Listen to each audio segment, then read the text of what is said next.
Assalamualaikum warahmatullahi wabarakatuh. Perkenalkan, nama saya Dwi Lestari. Di sini saya sebagai moderator dari kelompok 6 dan ada kedua rekan saya yang bernama Septi Francisca Dewi dan Astrid Primadiri sebagai pemateri. Baik, materi akan disampaikan terlebih dahulu oleh Septi Francisca Dewi. Kepada Septi Francisca Dewi, saya persilakan. Baik, yang pertama yaitu pengertian. Birokrasi pemerintahan adalah struktur organisasi yang menjalankan fungsi pemerintahan dan pelayanan publik secara teratur, sistematis, dan efisien. Menurut Max Weber, birokrasi adalah bentuk organisasi yang paling rasional untuk mengatur masyarakat melalui aturan yang jelas dan profesional. Lalu adapun fungsi birokrasi. Yang pertama yaitu pelaksanaan kebijakan pemerintah dengan cara menjalankan program dan kebijakan yang ditetapkan oleh pemerintah.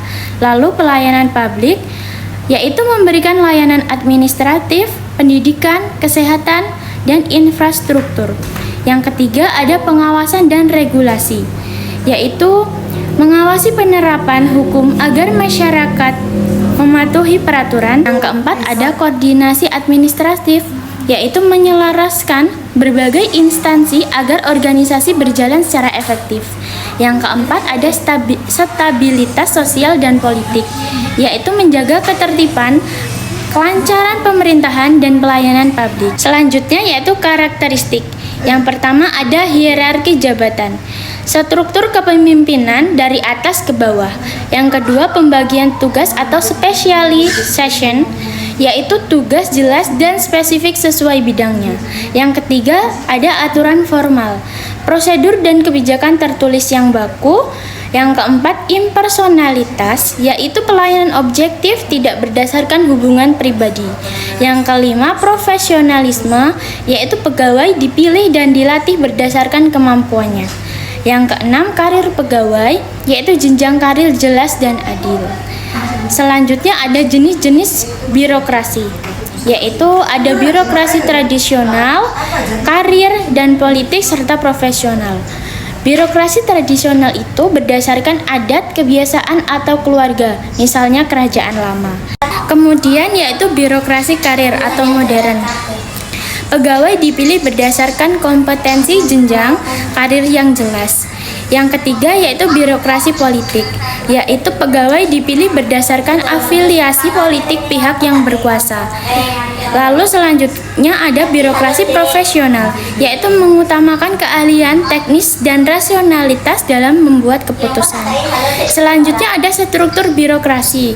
Yang pertama atasan atau pemimpin, yaitu pejabat tertinggi yang memimpin dan mengambil keputusan strategis, misalkan presiden, menteri, dan gubernur.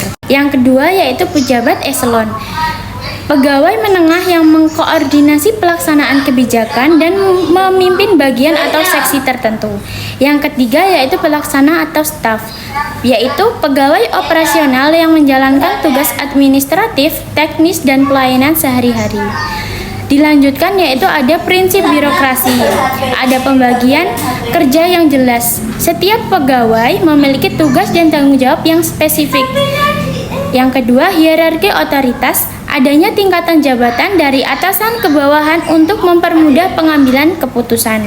Yang ketiga, standar prosedur operasi, yaitu semua pekerjaan dilakukan sesuai aturan dan prosedur baku. Lalu ada profesionalisme dan kompetensi pegawai, yaitu pegawai dipilih dan bekerja berdasarkan kemampuan dan keahlian yang ia punya.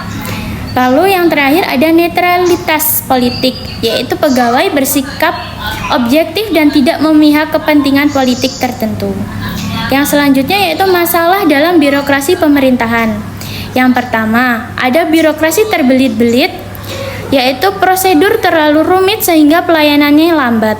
Yang kedua, korupsi dan penyalahgunaan wewenang. Pegawai memanfaatkan jabatan untuk keuntungan pribadinya.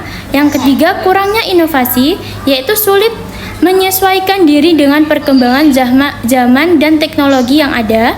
Yang keempat, kurangnya koordinasi antara instansi, pekerjaan tidak sinkron menimbulkan kebingungan. Yang kelima, overlapping tugas. tugas dan tanggung jawab tumpang tindih antar pegawai atau unit. Yang terakhir yaitu upaya perbaikan birokrasi. Ada reformasi birokrasi, yaitu penyederhanaan struktur, digitalisasi administrasi. Ada peningkatan profesionalisme, yaitu berupa pelatihan pegawai, rekrutmen berbasis kompetensi. Ada juga transparansi dan akuntabilitas, yaitu berupa laporan publik dan sistem pengawasan. Dan ada pemanfaatan teknologi e-government untuk mempermudahkan pelayanan publik.